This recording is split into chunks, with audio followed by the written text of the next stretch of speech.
कारण चिपळूण शहराबरोबरच ह्या चिपळूण नगर परिषदेला एक समृद्ध गौरवशाली इतिहास आहे. अशा सुसंस्कृत आणि सर्वच क्षेत्रात आघाडीवर असलेल्या शहराचा प्रथम नागरिक म्हणून मला जे नगराध्यक्ष पदाचा मी आता पदाभार स्वीकारला, अशा माझ्या मनात प्रचंड असा आनंद आहे, त्याच पद्धतीनं अभिमान आहे आणि त्याच पद्धतीनं जबाबदारीची भावनाही आहे. चिपळूण शहराच्या जडणघडणीमध्ये अनेक नगराध्यक्ष असतील, अनेक मुख्याधिकारी असतील, ज्या हयात आहेत त्यांची मी कृतज्ञता व्यक्त करतो आणि जे हयात नाहीत त्यांना मी भावपूर्ण श्रद्धांजली वाहतो. आपल्याला चिपळूण शहराच्या मध्ये आज माझ्यासारखा सर्वसामान्य कार्यकर्ता या नगरपालिकेचा नगराध्यक्ष झाला आणि माझ्यासाठी नव्हे तर सामान्य माणसाच्या विश्वासाचा हा विजय आहे.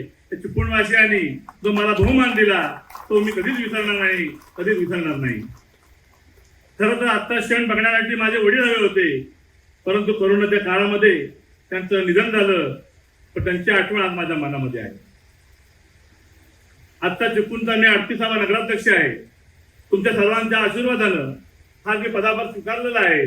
परंतु खरंच नावं घ्यावी अशी, कारण रंगनाथ बापू चितळे असतील, रामचंद्र बापू चितळे असतील, सदाशिव भोसले असतील, श्रावणशेठ दळी असतील, शांताराम बुलटे असतील, हेमलताताई बुलटे असतील, उषाताई लवेकर असतील, अशा अनेक मान्यवरांनी आपल्या या चिपळूणच्या नगरपालिकेला अनेक अनेक गोष्टींनी पुढे नेण्याचा प्रयत्न केला. त्यांचे पण मी आभार मानतो, त्यांना मी वंदन करतो. काही जबाबदारी, ही पूर्ण जबाबदारी फार मोठी माझ्यावर आहे. कारण चिपळूण नगरपालिकेचा जो आजचा जो 150वा जो शतकोत्सव जो साजरा करणार आहोत आपण मित्रांनो, 16 डिसेंबर 1876 रोजी ब्रिटिशांच्या काळामध्ये चिपळूण नगरपालिकेची स्थापना झाली आणि स्थापना सुवर्ण महोत्सवी वर्षात आपण पदार्पण करत असताना 21 डिसेंबर रोजी आकाश लिंगाडे साहेबांनी, निवडणूक अधिकारी आपले, यांनी मला नगराध्यक्ष म्हणून घोषित केलं. त्याच्या 4 दिवस आधीच आपली नगरपालिकेला आपण 150व्या सुवर्ण महोत्सवी वर्षामध्ये आपण वाटचाल करत होतो. ही फार मोठी अभिमानाची गोष्ट आहे की एक चिपळूणचा सर्वसामान्य कार्यकर्ता, एक छोटासा कार्यकर्त्याला नगराध्यक्ष म्हणून तुम्ही सगळ्यांनी निवडून दिलं, त्याबद्दल मी सर्वांचे आभार मानतो. विशेष चिपळूण मला सांगायचं झालं तर छत्रपती शिवाजी महाराज शिवराज्याभिषेकाच्या वेळी 1 महिनाभर राहायला इथं होते. डॉक्टर बाबासाहेब आंबेडकर असतील, इंदिरा गांधी असतील, पंडित जवाहरलाल नेहरू असतील, स्वातंत्र्यवीर सावरकर असतील, यांच्या सर्वांच्या पदस्पर्शानं पावन झालेली ही भूमी आहे. त्यामुळे ही आपल्याला त्या सगळ्याचा वारसा जपणं गरजेचं आहे. कोकणाची सांस्कृतिक राजधानी म्हणून आपण इथे चिपळूणला आपण समजलं जातो. त्या नगरीची स्वतंत्र एक वेगळी ओळख आहे. परंतु डॉक्टर काशीनाथ घाणेकर यांची परंपरा सांगणारी ही भूमी आहे.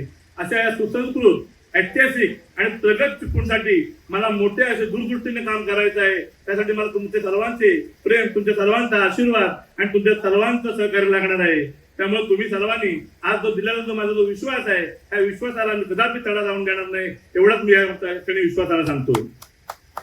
निवडणुकीच्या निकालाच्या वेळी मला अनेक पत्रकारांनी बंधूंनी माझा प्रश्न केला की 2 आमदार आणि माजी आमदार आपल्या विरुद्ध काम करत होते, तुम्ही काय सांगाल? त्याच दिवशी मी माझ्या एका वाक्यात उत्तर दिलं की निवडणूक संपली, राजकारण संपलं. आता आपण सगळ्यांना, जे माझ्या बरोबर होते त्यांना पण, जे माझ्या बरोबर नव्हते त्यांना पण चिपळूणच्या विकासासाठी आपण एकत्र बरोबर घेऊन जायचं आहे. आणि माझ्या चिपळूणला आपण ज्या पद्धतीने आपल्या विकासनाम्यामध्ये आपण लिहिलेलं आहे की स्मार्ट सिटी बनवायची आहे, मला तुमच्या सर्वांचं सहकार्य लागणार आहे, मग तुमच्या सर्वांचा आशीर्वाद लागणार आहे, मग तुमच्या सर्वांचं प्रेम लागणार आहे. कारण हे एकाएकीचं साहेब काम नाहीये. आपल्या सर्वांना माहित आहे की आपण अनेक ठिकाणी आपण काही गोष्टी केलेल्या आहेत. त्या गोष्टींचं आपल्याला पालनपोषण करणं तेवढंच मला गरजेचं आहे. मित्रांनो, तुम्हाला अजून एक जबाबदारी गोष्ट मला सांगावीशी वाटते. आदरणीय माझे गुरुचार्य, माझे मार्गदर्शक आणि या महाराष्ट्र राज्याचे उपमुख्यमंत्री जेव्हा एकनाथ शिंदे साहेब चिपळूणमध्ये आले होते, तेव्हा त्यांनी जबाबदारीने सांगितलेलं आहे की चिपळूणमध्ये मी कोणत्याच प्रकारचा निधी त्या ठाणेकराला मी कमी करून देणार नाही, त्या ठाणेकरांना निधी कमी करून देणार नाही. तसेच अजून एक जबाबदारी गोष्ट सांगायची आहे की आपल्याला जे आपले पालकमंत्री आहेत ते ठामपणे माझ्या पाठीशी ते ठामपणे उभे आहेत. त्याचं ज्वलंत आणि जिवंत उदाहरण म्हणजे आपल्याला दिलेला 48 तासामध्ये त्यांनी आपल्याला चिपळूण नगरपालिकेच्या नवीन वास्तूसाठी 11 कोटी मंजूर करून दिले. त्याच्यासाठी मी सर्व नागरिकांना सांगतो त्यावर जोरदार टाळ्या वाजूया. अनेक गोष्टीवर आपल्याला अनेक गोष्टीचं काम करायचं आहे. अनेक गोष्टींच्या विचारांना आपल्याला सगळ्यांना पुढे घेऊन जायचं आहे. माझे आदर्श माझे खाडीपट्ट्यातले आणि मला अनेक गोष्टीला शिवसेनेमध्ये मला भरारी देणारे माझे मार्गदर्शक माझे भाऊ समोर उभे आहेत. आदरणीय बापू काणे माझ्या समोर बसलेले आहेत. बरं, यांचं सगळ्यांचं मार्गदर्शन अशा पद्धतीने लागणार आहे कारण चिपळूण शहराला आपल्याला विकसित करण्यासाठी आपल्या सर्वांचा थोर मोठ्यांचा आशीर्वाद लागणार आहे. आपल्या सर्वांचं प्रेम लागणार आहे ह्या विषयामध्ये.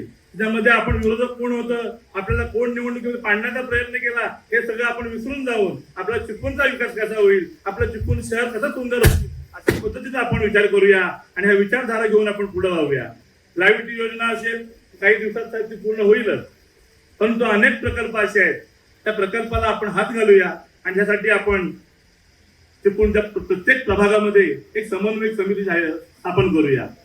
एक समिती आपण स्थापन केल्यानंतर आपल्याला त्या समितीमध्ये प्रत्येक नागरिकाला प्रत्येक माझ्या मतदाराला त्याच्या भागामध्ये काम कोणत्या कोणत्या प्रकारच्या अडचणी आहेत, कोणत्या प्रकारचं काम राहिलेलं आहे, कोणत्या भागाचं काम पूर्ण करायचं आहे हे माझ्या त्या समन्वयक समितीमधला माझा प्रत्येक माणूस मला सांगेल. यात मी जबाबदारीने सांगतो. आणि अजून एक विषय दाखला पण तुम्हाला एकच गोष्ट सांगतो.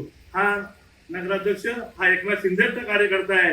हा आनंद दिघे साहेबांचा चेला आहे.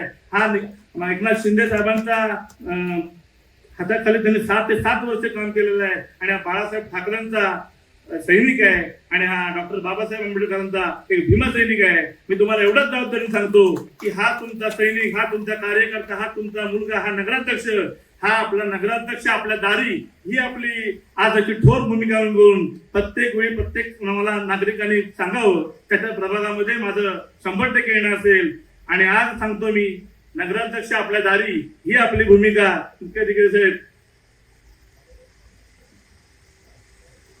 नगराध्यक्ष आपल्या दारी ही आपण जशी शासन आपल्या दारी आहे तसं नगराध्यक्ष आपल्या दारी ही आपण भूमिका मांडावी. आणि आपण सर्व प्रशासनाचे सर्व आज उपस्थित राहिलेल्या सर्व माझे माता बंधूंचे मी आभार मानतो आणि इथे थांबतो. तुम्ही सर्वांनी दिलेलं प्रेम, तुम्ही दिलेला सगळ्या माझ्यावर टाकलेला जो विश्वास आहे तिथे कुठेही तुम्हाला तडा जाऊन देणार नाही एवढाच फक्त मी विश्वासाने सांगतो. आणि पुन्हा एकदा मी तुमच्या सर्वांचे आभार मानतो. जय हिंद, जय महाराष्ट्र. टाइम्स डिजिटलला लाईक करा, शेअर करा, सबस्क्राईब करा आणि बेल आयकॉन दाबायला विसरू नका. Times digital.